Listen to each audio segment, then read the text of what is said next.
Bueno, estimados, arrancamos con la versión de la balanza de pago analítica del Fondo Monetario Internacional.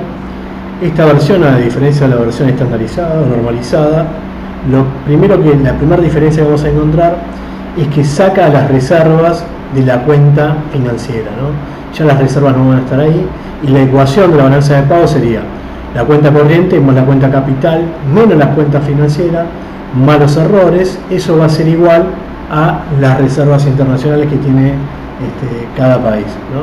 Entonces esa es la primera diferencia que encontramos. La segunda diferencia que viene a modificar esta versión es que ahora va a tener en cuenta los créditos del Fondo Monetario Internacional. Esto era un problema, sobre todo se nota en la balanza de pago de Argentina, en la crisis del 2001. Uno cuando lee la versión estandarizada, le observa que hubo un incremento de reservas. Entonces cualquier persona que está analizando la balanza de pagos piensa que las reservas se fueron incrementando antes del 2001 en Argentina y que eso era un signo positivo. Sin embargo, que sabemos, y estamos especializados en Argentina, sabemos que esas reservas se incrementaron producto de los préstamos del Fondo Monetario Internacional. Entonces, esta versión trata de salvar eso y va a crear ahora dos cuentas. Una que se va a llamar uso del crédito del FMI. Entonces, cuando uno lee las reservas internacionales, se va a dar cuenta cuál es la plata que estuvo entrando producto de las reservas de los préstamos que estuvo dando el Fondo Monetario Internacional. Y luego va a crear una cuenta que se va a llamar financiamiento excepcional, que va a ser para aquellos casos en que se genera un default de deuda y que los intereses y el capital no se estén pagando. También la versión estandarizada, esos hechos se registraron de la misma manera, o sea, un país había defaulteado, tenía que pagar intereses, pero no tenía plata, no los pagaba. La forma de registrar era registrarlo de la misma manera como si se hubieran pagado, ¿no? Entonces, ese era un error que tenía la balanza de pagos y se corrigió. Ahora se usa una cuenta que se llama financiamiento excepcional y por lo tanto cuando un país defaultee y no está haciendo pagos, ya sea de intereses o de capital de la deuda, se van a registrar esos pagos en esa cuenta para dar un claro detalle de qué es lo que está pasando con el endeudamiento en ese país y los pagos que en realidad no se estuvieron realizando. Así que bueno, esa es primera de las grandes cuestiones de esta versión analítica, ¿no? Bueno, acá les voy a mostrar tres casos excepcionales que están relacionados con lo que recién les contaba. El primero tiene que ver con el pago de intereses y de capital, y luego un préstamo del Fondo Monetario. Según la presentación, bueno, en Argentina tenemos el INDEC, que es la Oficina de Estadística, y también hace una registración que está en el medio entre la analítica y la versión estandarizada de la balanza de pagos, ¿no?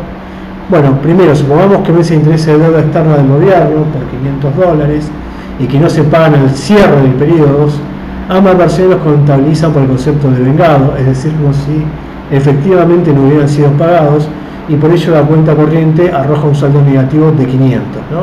Que es lo que estamos viendo. Bueno, la versión del INDEC que les muestro acá en realidad es muy parecida a la versión normalizada, ¿no? En este sentido.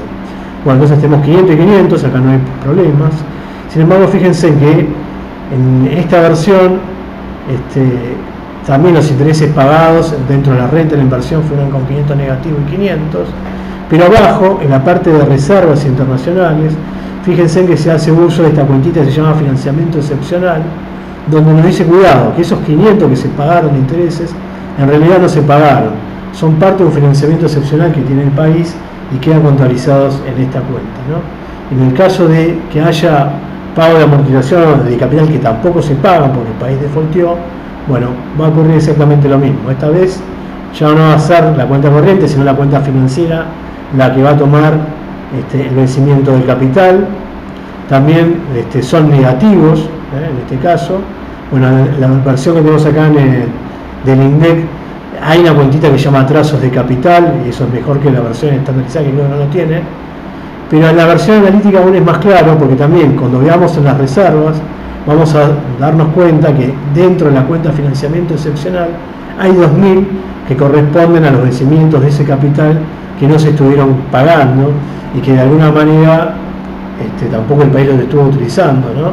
Imagínense si tuvo que haber pagado estos vencimientos de capital, las reservas tuvieron que haber disminuido. Bueno, y en este caso vemos que hay un financiamiento excepcional, no estás utilizando la reserva porque no estás pagando los vencimientos de capital de deuda. Y el tercer caso tiene que ver con el préstamo del Fondo Monetario Internacional, ¿no? El préstamo, decimos acá que el Fondo Monetario presta, en este caso el Banco Central, de la República Argentina $200. Y bueno, eso como va a quedar registrado, bueno, ahora directamente va a ser muy claro en la versión analítica, no se va a hacer dentro de la variación de reservas, va a figurar 200 negativos, pero fíjense que acá claramente hay una subcuenta que va a hacer uso del crédito en FMI, que nos va a decir cuánto ingresaron a las reservas producto de ese préstamo. En este caso son 200, pero luego hay una cuenta más arriba, el crédito del FMI es una subcuenta de esa variación de reservas que va a ser negativa, ¿no? Entonces va a quedar como menos 200 de reservas internacionales. Así que bueno, estas son las tres cuestiones a tener en cuenta a la hora de analizar la balanza analítica, y creo que es mejor porque nos permite dar cuenta del uso de las reservas que tienen los países, y bueno, el trabajo que tienen que realizar seguramente va a estar hecho en base a esta presentación.